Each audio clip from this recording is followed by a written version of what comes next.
बिस्मिल्लाहिर्रहमानिर्रहीम। इस लेक्चर में हम लोग डिराइव करने जा रहे हैं स्क्रोडिंगर वेव इक्वेशन को।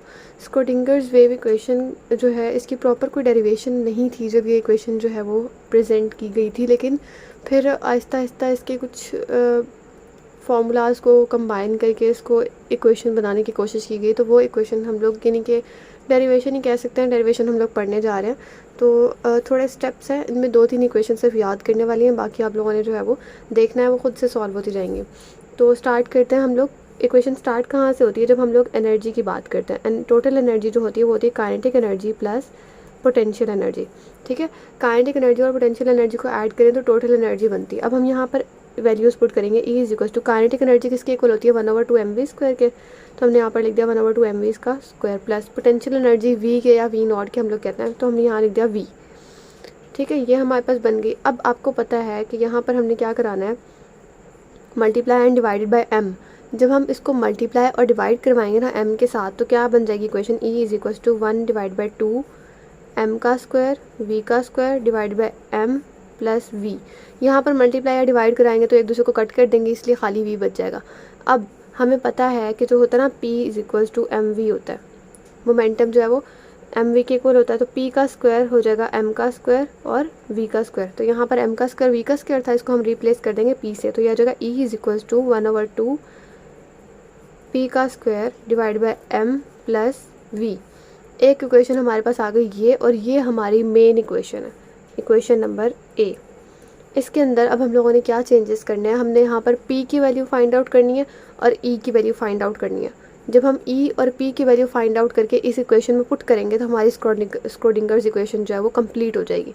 ठीक है, अब नेक्स्ट हम लोगों ने क्या करना है? नेक्स्ट हमारे पास एक और इक्वेशन आती है जिसको हम लोग कहते हैं psi is equals to a dot ई।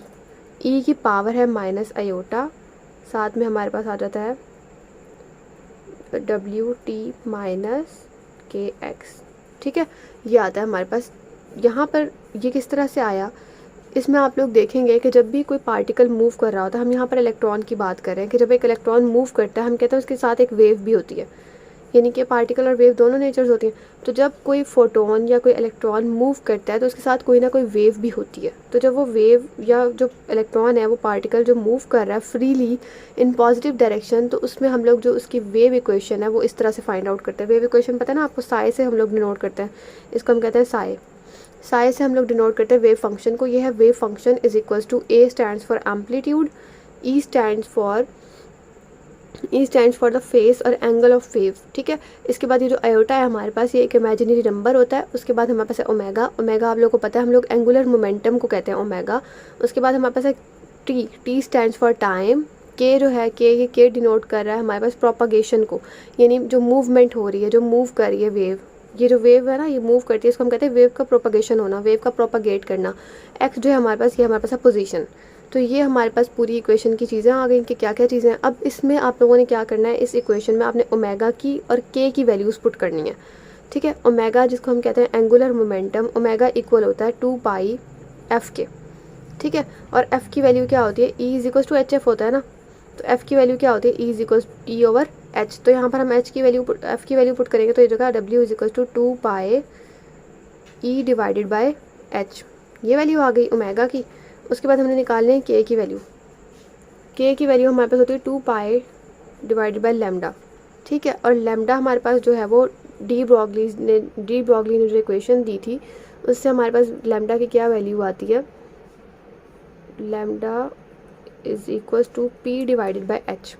ठीक है, H is equals to P over lambda दी थी ना उसने, तो इसको अगर हम लैम्डा की वैल्यू फाइंड आउट करें तो यहाँ तक lambda is equals to P over H। ये दोनों वैल्यूज़ आ गई, हम यहाँ पर इसको पुट कर देंगे इस इक्वेशन के अंदर।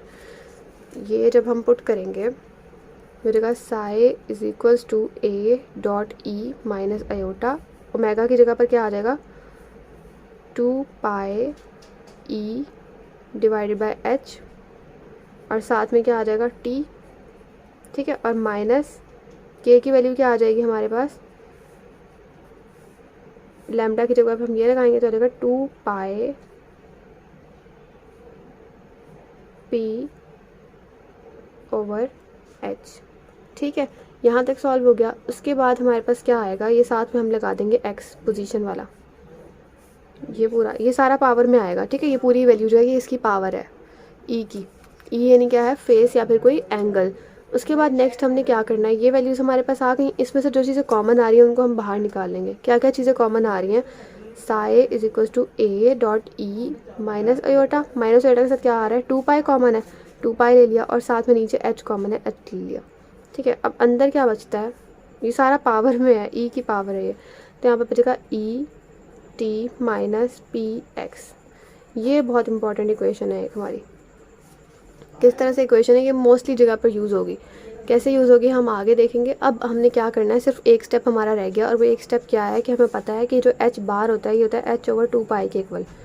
तो एच बार की जगह यहाँ पर 2 पाई ओवर एच है, एच ओवर 2 पाई के इक्वल है, तो इसका मतलब है ये ऑपोजिट है, 2 पाई ऊपर है और एच 2 पाई ऊपर है और एच जो है ये नीचे है। इसका मतलब है ये 1 ओवर एच बार के इक्वल है, तो इसकी जगह पर हम 1 ओवर एच बार पुट कर देंगे। किस तरह से, psi is equal to A dot E minus iota divide by H bar E T minus P X, ठीक है, ये आ गया।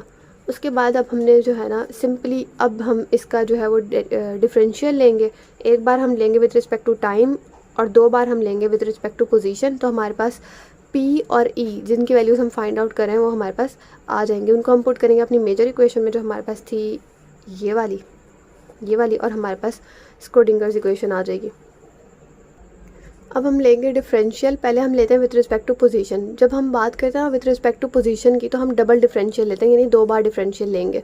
तो ये हमारे पास थी हमारी इक्वेशन, ठीक है, जो हमने लास्ट बनाई थी। इसमें हम लोग जब फर्स्ट डिफरेंशियल लेंगे तो हमें पता है कि जब जो हम लोग लेते हैं ना डिफरेंशियल जब हम लोग लेते हैं तो इसकी कुछ कंडीशंस होती हैं।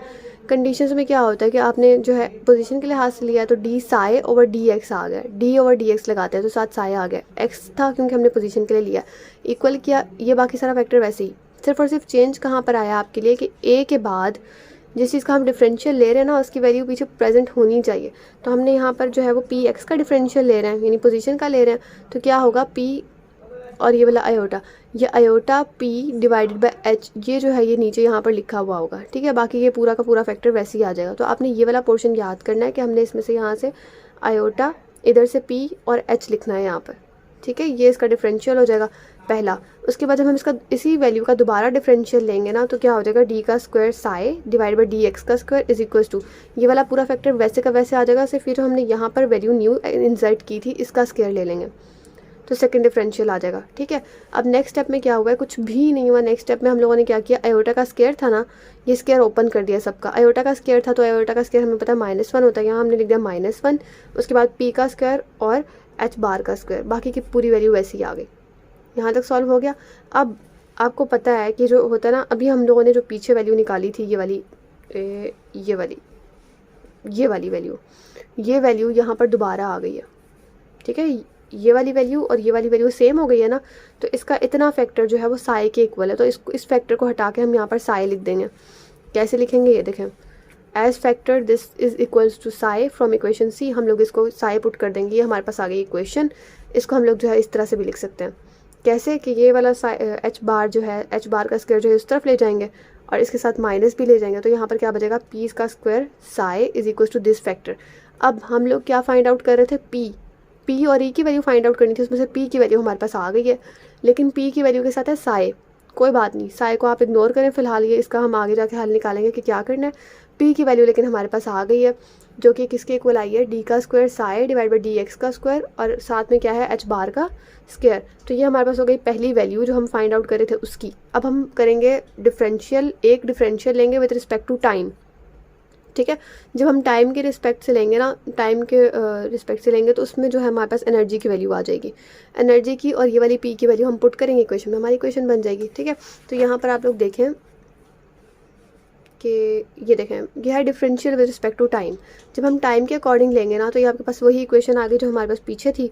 जब हमने यहाँ पर डिफरेंशियल लिया वहाँ पर क्या आया था, minus iota P over H, और यहाँ पर एक्स था।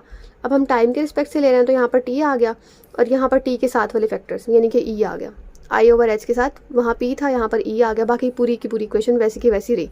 इसमें अब हमने क्योंकि डबल डिफरेंशियल नहीं लेना, सिर्फ एक ही बार लेना था, तो यहाँ पर जो है हमारे पास ये वाला फैक्टर दोबारा से आ गया जो था इक्वल साई के। तो हमने इस पूरे फैक्टर को साई के इक्वल कर दिया। अब हमारे पास यहाँ से ई निकालेंगे हम, ई कैसे निकलेगा यहाँ पर कि यहाँ पर माइनस आयोटा है, वहाँ पर क्या था आयोटा का स्क्वायर बन गया था, लेकिन यहाँ पर माइनस आयोटा जो होता है ना माइनस आयोटा ये इक्वल होता है 1 / माइनस आयोटा। ठीक है,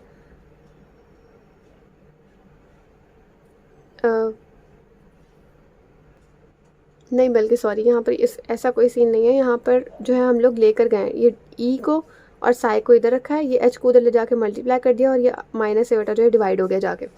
जब ये डिवाइड हो गया तो ये हमारे पास ये इक्वेशन आई, इसको हमने जो है वो प्रॉपर सही करके लिखा तो ये इक्वेशन आई। यहाँ से हमने देखना था कि 1 / माइनस आयोटा जो है ये आयोटा के इक्वल होता है। ठीक है, तो ये हमारे पास आ गई ई की इक्वेशन, 2 इक्वेशंस आ गई जिसमें हमारे पास पी की वैल्यू भी आ गई और ई की वैल्यू भी आ गई। अब ये थी हमारी वैल्यू पहली वाली, आपको याद होगा मैंने ए लिखवाया था और कहा था ये मोस्ट इंपॉर्टेंट इक्वेशन है, इसमें हम लोग पी की वैल्यू पुट करेंगे और ई की वैल्यू पुट करेंगे। यहाँ पर अब हमने पी की वैल्यू भी निकाली, ई की वैल्यू भी निकाली, लेकिन क्या आया पी स्क्वायर साई की वैल्यू और ई साई की वैल्यू आई है। तो हम क्या करेंगे साई के साथ मल्टीप्लाई करा देंगे पूरी इक्वेशन को। जब इस पूरी इक्वेशन को साई के साथ मल्टीप्लाई कराएंगे आ जाएगा ई साई, यहाँ आ जाएगा पी का स्क्वायर साई और 2m यहाँ का आ जाएगा वी का साई। अब यहाँ पर पी स्क्वायर साई की वैल्यू पुट करेंगे और ई साई की वैल्यू पुट करेंगे। यहाँ पर जब हम लोग वैल्यूज़ पुट करेंगे ई साई की वैल्यू ये आई थी, ये हमने यहाँ पुट कर दी, पी स्क्वायर साई की वैल्यू ये आई थी, ये हमने यहाँ पर पुट कर दी और 2m वैसे का वैसे यहाँ पर रह गया और बाकी सारा vx वैसे। तो ये हमारे पास आ गई Schrodinger's wave equation for first dimension, यानी 1 डायमेंशन के लिए। सिर्फ और सिर्फ 1 डायमेंशन होगा तो ये आएगी। अगर आपने फाइंड आउट करनी 3 डायमेंशंस के लिए तो क्या होगा, जैसे यहाँ पर सिर्फ x का स्क्वायर था ना, तब आप यहाँ ब्रैकेट लगा के सारा कुछ सेम लिखेंगे। यहाँ पर डी एक्स का स्क्वायर प्लस फिर ये पूरा फैक्टर, फिर डी वाई का स्क्वायर लीजिए, फिर डी जी का स्क्वायर, किस तरह से ऐसे। ये पूरी इक्वेशन वही है, यहाँ पर ये सारा कुछ वही है। यहाँ पर आपने पीछे लिखा था डी एक्स का स्क्वायर सिर्फ, यहाँ पर आपने प्लस ये पूरा फैक्टर लिख के डी वाई कर देना है, इस जगह पर डी जी कर देना है एक बारी, तो ये इस तरह से आ जाएगा। ये जो ये वाला फैक्टर है ना, इसको हम लोग कहते हैं लैप्लासियन ऑपरेटर। ये इक्वल होता है डेल्टा के, डेल्टा का स्क्वायर लेंगे तो ये हमारे पास ये पूरा फैक्टर लिखने की ज़रूरत नहीं पड़ेगी, हम सिर्फ डेल्टा का स्क्वायर लिखेंगे, इसको हम कहते हैं लैप्लासियन ऑपरेटर। तो इस पूरी इक्वेशन को हम किस तरह से लिख सकते हैं, ऐसे, ये वाला फैक्टर वैसे का वैसे रह गया, यहाँ पर जो है ये वाला फैक्टर भी इस तरह का ऐसे ही आ गया। ये जो ये वाला फैक्टर था इसकी जगह पे हमने लैप्लासियन ऑपरेटर लगा दिया और उसके साथ हमारे पास आ गया साई। ठीक है, और प्लस के बाद ये वाला पूरा फैक्टर आ गया। ठीक है, तो ये हमारे पास हो गई 3D final Schrodinger's equation. Schrodinger equation किस तरह से निकालते हैं, फर्स्ट 1 डायमेंशन के लिए और 3 डायमेंशन के लिए हमने पढ़ लिया है। होप्स आपको समझ आई होगी। Thank you.